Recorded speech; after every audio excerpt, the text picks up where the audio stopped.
कहानी इस प्रकार है। 1955 की दिल्ली की एक सर्द रात थी।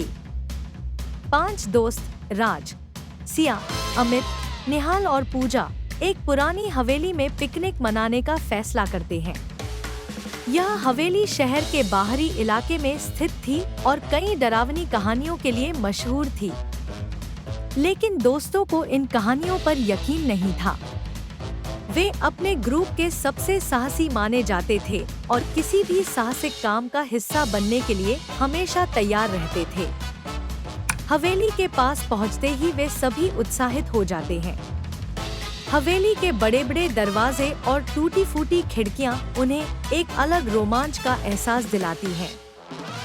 सभी ने अपने खाने पीने और मजे के सामान निकालकर कमरे में फैला दिए। अचानक हवेली के अंदर कुछ अजीबोगरीब आवाजें आने लगती हैं। पहले तो उन्होंने इसे हवा का शोर समझा, लेकिन जब आवाजें और ज्यादा तेजी से आने लगी, तो उन सभी को ये महसूस हुआ कि कुछ गलत है। राज ने कहा, अंदर जाकर देखते हैं कि ये आवाजें कहाँ से आ रही हैं। सभी ने हिम्मत जुटाकर राज के साथ चल दिया। जैसे ही वे अंदर गए, हवा ठंडी और भारी हो गई। पुरानी दीवारों पर उलझी हुई बेलें और धूल ने माहौल को और भी डरावना बना दिया। अचानक सिया का हाथ एक पुरानी मकड़ी के जाल में फंस गया और वह चीख उठी। तभी एक कमरे का दरवाजा अपने आप खुला और सबके दिल की धड़कनें तेज हो गई। निर्णय लिया गया कि उन्हें एक बार इस कमरे के अंदर जरूर जाना चाहिए। अमित ने सबसे पहले कदम रखा। कमरा अंधेरे में डूबा हुआ था, लेकिन जब टॉर्च की रोशनी फर्श पर पड़ी, तो उन्होंने देखा कि वहाँ एक पुरानी डायरी पड़ी है।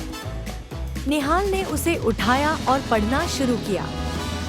डायरी में लिखा था कि यह हवेली एक बार एक धनी जमींदार की थी, जिसने अपनी संपत्ति की रक्षा करते हुए मरते दम तक इस हवेली को नहीं छोड़ा।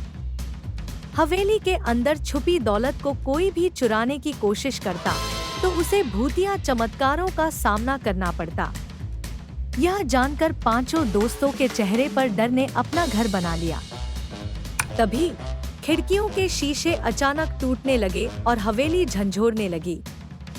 उन्होंने बिना सोचे समझे भागना शुरू किया, लेकिन जैसे ही बाहर का दरवाजा खोलने गए, वह सील हो चुका था। अब वे हवेली के अंदर फंसे हुए थे। राज ने हिम्मत करके सबको सांत्वना दी और कहा कि हमें मिलकर इसका सामना करना होगा। शायद ये सब सिर्फ पागलपन हो, लेकिन तभी पूजा गायब हो गई। सब उसे हर कमरे में ढूंढने लगे। धीरे धीरे एक के बाद एक सब गायब होते गए। आखिर में राज और सिया ही बचे थे। दोनों ने मिलकर खिड़की तोड़ने की कोशिश की, लेकिन तभी हवेली में और भी डरावनी घटनाएं घटने लगी। हवेली की छत से एक विशाल छाया उभरी और राज की ओर बढ़ी। सिया की चीख हवेली की दीवारों से टकराई और वह भी धुंध में गायब हो गई। अंततः हवेली शांत हो गई। सुबह की रोशनी में जब लोग वहां पहुंचे, तो उन्हें 5 दोस्तों का कोई निशान नहीं मिला।